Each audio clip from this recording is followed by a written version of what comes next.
In a performance sedan world where German automakers rule the board, a Korean automaker steps forward and leaves their rubbery marks. We were all surprised in Frankfurt when Kia showed off the GT concept.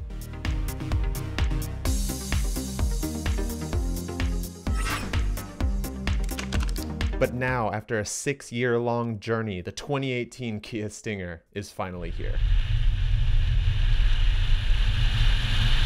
Well, thanks guys. Welcome to another Our Auto Expert review. My name is Ryan Hennon, and I have the privilege of driving this, the 2018 Kia Stinger. According to Kia, this thing has been tested 6,000 miles on Nürburgring. They tell us that the braking runs were tested on the Grossglockner in the Austrian Alps, followed by Swedish winter testing and final testing. So I'm joined in the car right now with Roman Micah from TFL Car. Howdy guys. And I just wanted to share maybe a little bit of my young kid opinion on how this car drives. I think it drives pretty well. I think the handling is really light. I mean, it doesn't really feel like I'm putting it where I want it to go per se. It definitely does feel electronic, but at the same time, the power's still there and it's all-wheel drive. So if I don't have it where I want it, I just give it a little bit more power. What do you think, Roman? Let me ask you this, Ryan. You think this car will be iconic? You think this is a car that, Kia says that this is a car that's going to make Kia much more, I wouldn't say luxurious, but certainly mainstream brand in the minds of a lot of buyers, right? Because Kia's always been kind of associated with entry level. Yeah. And then this is a car, right?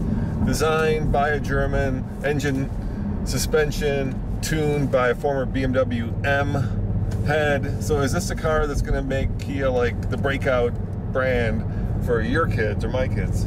I really think it is. I think that Kia has always been a vanilla brand. It's not really been a performance, car enthusiast brand. And now for once we have something that... Oh yeah, tunnel blast, dude. This car's incredible. Yeah, that was easily 65. Easily like 65. Like that. Yeah. No, it's a really interesting car. What Kia always does, and what makes Kia so special, is they always give you more for less. So what you're getting is a car that directly competes with potentially cars like the Audi S5, the BMW 440, even the Audi A7, right? Because you got that hatchback. At least that's what Kia says. Yeah, at a price wheelbase. Yeah. At a price point that starts at $32,000, and this GT2 Stinger that's all in is $52,000, which is still $10,000 below what an equivalent BMW would cost. Now, is it as good as a BMW? That's something I'm not sure about after driving it for like 25 minutes, but it's darn close. I think that Kia's really onto something with this. I'm pretty sure that the German engineers right now are a little bit worried they may not be on their toes right yet, but I definitely think that Kia's onto something. Well, and this is as close to a German-Korean car as you're gonna get. The guy who designs Kias, Peter SHRYIN, used to design Audis. The guy who did the suspension tuning, Albert Biermann, used to be the head of the M division for BMW. So you've got, two of the main driving forces from the world of German luxury cars. So that's why this car feels so German. Yeah, they say it was designed to be a classic GT car, Gran Turismo, right? So you could take 4 people in style from Paris to the south of France. And they're not wrong about that. I also love the fact that you can get a rear-wheel drive car, base model, starting at $32,000. So potentially you've got more room than you would, say, in the Honda Accord, which is front-wheel drive, a Camry, which is front-wheel drive. You get all the sex appeal. So it could potentially pick up mid-sized Japanese sedan buyers, and it could also go after those luxury BMW, Audi fans that love kind of that German style tuning, especially when you go with the all-wheel drive, which has kind of a nice neutral 50-50 split, so the power feels very natural. My one issue with this car is the fact that the steering is a little bit non-communicative. When you go from the comfort mode to sport mode, it just gets heavy, and that's not grand. Going from a 90s car to this, you could probably obviously feel the electronic steering in this. Yeah, you can. You can feel, the fact that they haven't quite figured that part of it out. But in general, in terms of its looks, in terms of its power, in terms of its braking, in terms of its just sheer sexiness, I think they got a winner. Exactly. And the braking on this, the 4-piston Brembos, this is incredible. We're just cutting through the curves right now. We're not really going downhill what this was actually tested for. So these Brembo brakes were made So these Brembo brakes were tested going downhill at extreme speed, so we know that they're capable of handling any kind of track pressure. No, we know they say they're capable of handling any kind of track pressure. So, you know, have they succeeded? I think in general they have succeeded. You know, the issue Kia always has, and historically has had, is the fact that it kind of swings above its pay grade, if you know what I mean, right? It's a company that got started with entry-level cars that basically came in under the Japanese cars, and now with like this car, the Cadenza, right, they're building cars that compete with the Germans, even the Japanese premium brands. Exactly. And people don't think of like BMW or Audi or Lexus when they think of a Kia, so it's kind of a weird mismatch, right? You go to a Kia dealership and there's an entry-level Rio next to a $52,000 Stinger.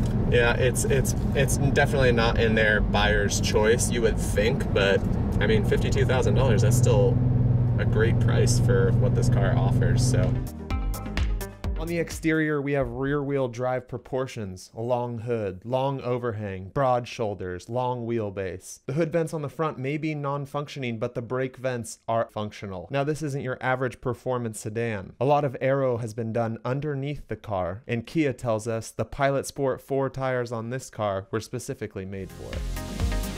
On the inside, you have 16-way power seats on the driver's side, 12-way on the passenger. You have 2 different types of Nappa leather to choose from, as well as air cell lumbars with adjusting bolsters and 3 interior colors. So the German automakers, they seem a little bit scared.